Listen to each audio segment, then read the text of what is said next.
Hello and welcome to EC Electronics. In this video, we are going to discuss about sequence detectors using Moore machine. So we have already done a video on the basics of Mealy state machine and Moore state machines. So if you are not familiar with the concept, please do watch the video.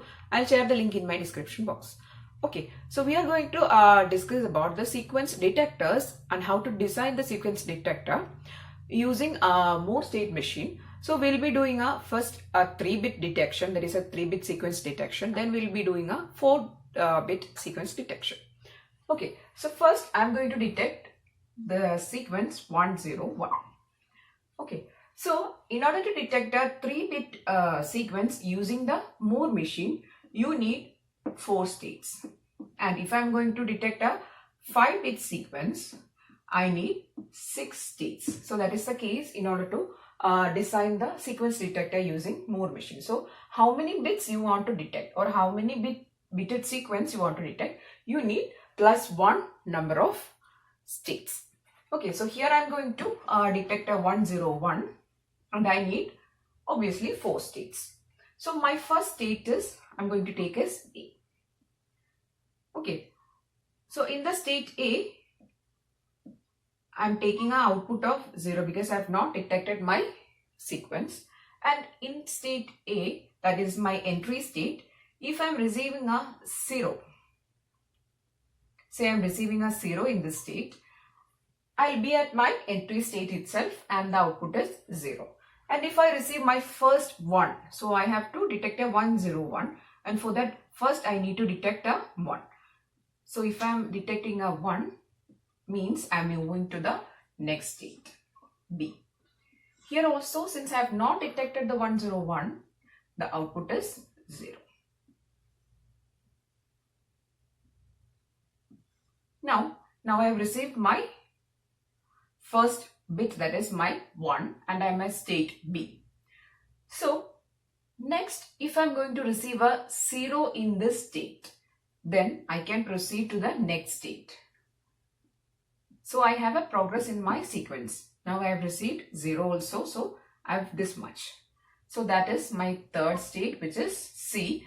And here also I'm going to take output of 0 since I have not detected my entire sequence. So this is my third state. Now if I'm at state B, we have taken the case when receiving of a input, that is 0. Now what happens if I'm receiving a 1? So receiving a 1 means I have 1, again I have 1. So I'll jump in this state itself, that is my state B itself. Now we are at state C, and what we need to get in order to complete the sequence. So now we have 1, 0, right? 1 and 0. So we need a 1 again to complete my sequence, that is 1, 0, 1. So in state C, if we are receiving a 1 means we can move to the next state, that is the state D, that is 1, 0, 1 has been received and the output is 1. Okay. Now in state C, if we are receiving a 0 means, that is here we have 1, 0, that is in state C we have 1, 0, right? So if we receive a 0 again means we have 1, 0, 0. So our sequence is broke. We need a 1, 0, 1, right? So if we receive a 0 in the state C means we have to again continue, or we have to again start from the beginning. So if we receive a 0 in the state C, we have to move back to our initial state, that is state A. Now we are at state D and we have received our sequence for the first time. That is, we have received our 1, 0, 1 entirely when you are at state D and you have taken the output as 1. Now, so here we have 1, 0, 1. Now we have to take the case when we are receiving a 0. Okay, so here we have received our sequence once. Next, if we are receiving a 0 means here again we have a 1, 0, right? So 1, 0 is the portion of our sequence. So we have to jump back to the state when we have 1, 0. So here we have a 1 and here from B to C, here we have a 0. So in state D, if we are receiving a 0 means we will jump back to C C, which is a state when we receive a 1 and 0. So in state C, we have 1, 0, right?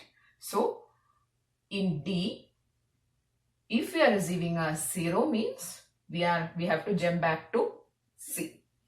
Now, take the case when we are at D, that is we have 1, 0, 1. Now we are receiving again a 1 means, so here we have 1, 0, 1 and again a 1. So we have to start our sequence from the position when we receive a 1. That is for the first time. So we have to jump back to B. So B is a state when we receive the 1 for the first time. So we have to move to B. So this is how you can design a sequence detector for the sequence 1, 0, 1. Okay, so I'll explain it again. So I'll explain it once again. You are at your initial state. You don't have anything. You just have a state variable, that is A.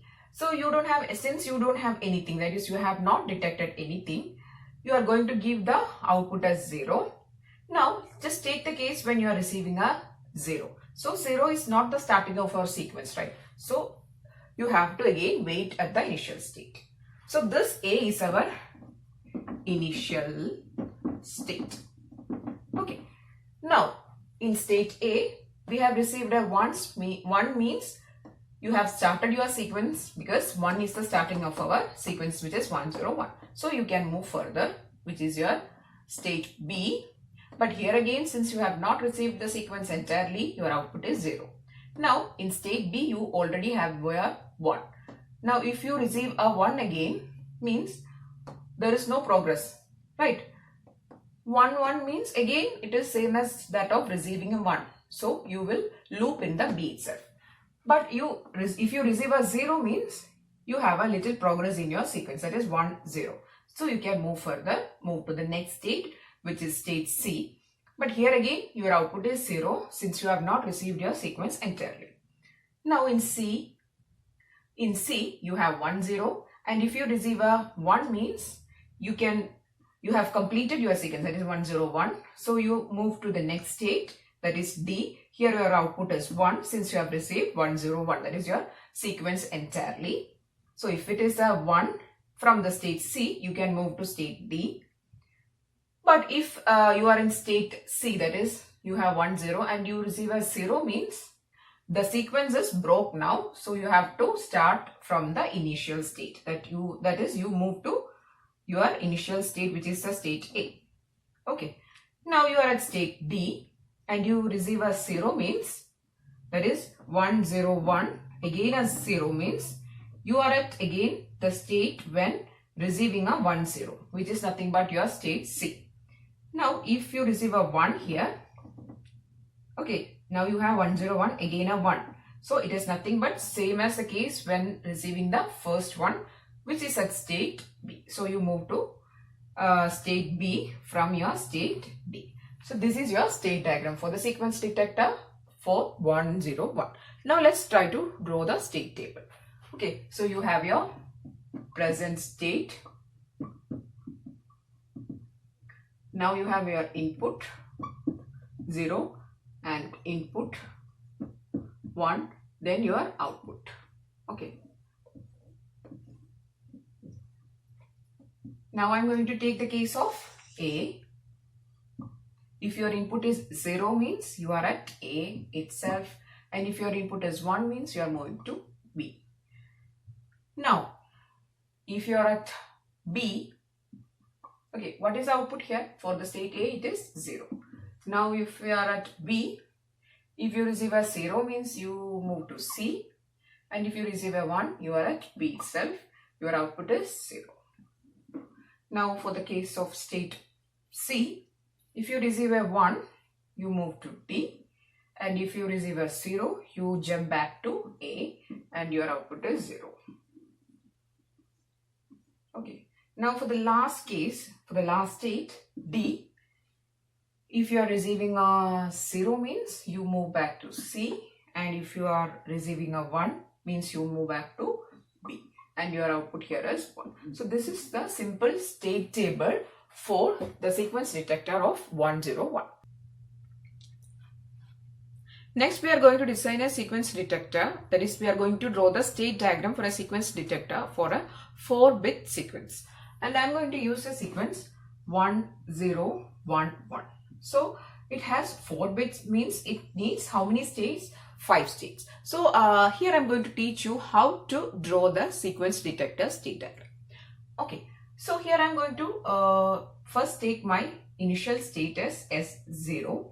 Since my output is, I have not detected the sequence, means my output is 0. Okay, so this is my first state. Now, I'm going to take the case where I'm going to receive a 0 here. So, if I'm receiving a 0 at my initial state, this is my initial state, right? So, I will be at my initial state itself because I have not started my sequence here.